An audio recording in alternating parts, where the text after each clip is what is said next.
Scène de café. Le grand remue-ménage matinal était passé, et seuls quelques touristes et autres oisifs parfois involontaires restaient à meubler les cafés des avenues et boulevards. Dans celui-ci, quelques tables étaient encore occupées, et un sentiment de fatigue planait dans la salle, accompagné par un disque de Delerme qui jouait en arrière-fond. Isabelle et Sylvain étaient assis en silence l'un en face de l'autre. Occasionnellement, l'un d'eux levait les yeux, mais leurs regards ne se croisaient plus. Ils avaient parlé toute la nuit durant, et il restait peu sinon rien à se dire. La passion s'était éteinte comme refroidissait peu à peu le café dans leur tasse.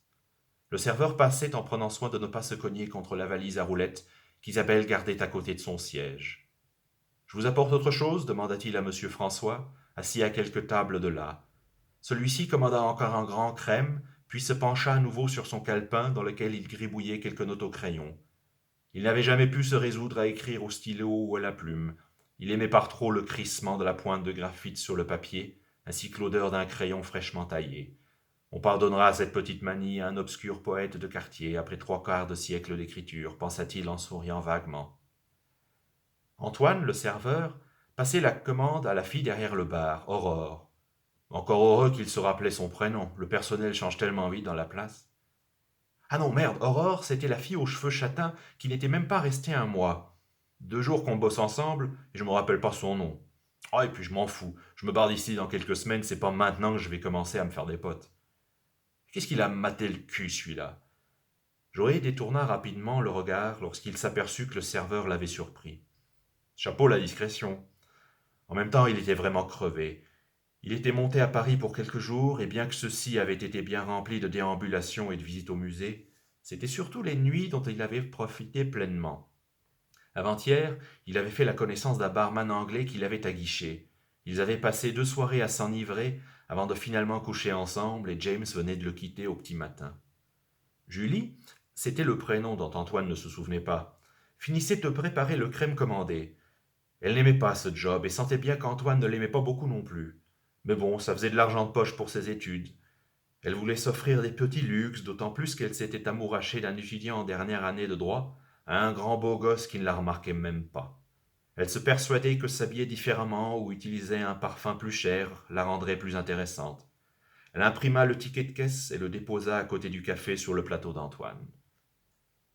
Un homme aux origines indiennes, portant un bouquet de roses, chacune emballée individuellement, entra. Antoine avait l'habitude de ces vendeurs de fleurs. Son patron lui avait répété plusieurs fois de les mettre à la porte, mais il s'en foutait. Il était serveur, après tout, pas videur. Puis ce pauvre type devait bien vivre aussi, alors que son patron possédait 3 bistrots et marchandait avec des vins et liqueurs de qualité, mais qu'il fallait lui courir derrière pour le paiement d'une heure sup. L'Indien fit le tour des tables en murmurant ces quelques bribes de français incompréhensibles, mais comme d'habitude, il ne vendit rien. D'un petit geste, il remercia Antoine avant de sortir du café. Celui-ci répondit par un hochement de tête amical. Un peu d'humanité quotidienne. Qu'il était temps d'y aller, remarqua Isabelle, et se leva. Si elle n'avait rien oublié, demanda Sylvain. Chacun paya sa consommation. Ils ne surent comment se dire adieu. Elle prit sa valise et ils se dirigèrent vers la porte. Devant le café, ils échangèrent encore quelques mots que les bruits de boulevard noyèrent. Sylvain semblait vouloir l'embrasser une dernière fois, mais hésita à franchir ce pas. Finalement, ils partirent sans se retourner dans des directions opposées. Le train de retour ce soir, puis à nouveau l'ennui au bureau à partir de demain. Joé soupira. Combien de temps encore arriverait-il à mener ainsi sa double vie? Il n'avait plus envie de se cacher, mais le courage venait à lui manquer à chaque fois qu'il voulait s'écrier Oui, j'aime les hommes. Il ne distinguait pas vraiment la nature de son hésitation. Était-ce la peur d'Urger, de décevoir sa famille? Il chassa vivement ses pensées de son esprit.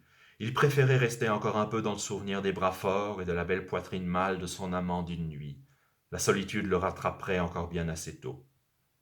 Monsieur François finit son crème et referma le calepin, qu'il mit dans la poche de son veston. Puis il se leva tranquillement et sortit du bistrot, en saluant poliment au passage Antoine et Julie. Cette dernière pensa que les jeunes d'aujourd'hui ne possédaient plus cette courtoisie naturelle.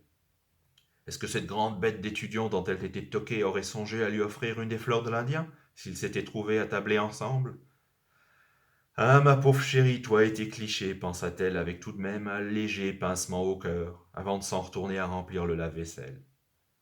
Antoine débarrassa les tables libres et se dit « plus que 3 semaines », en observant à travers la vitre le ciel d'un gris inquiétant. Dehors, M. François pensait aux roses. Ça avait été la fleur préférée de son épouse.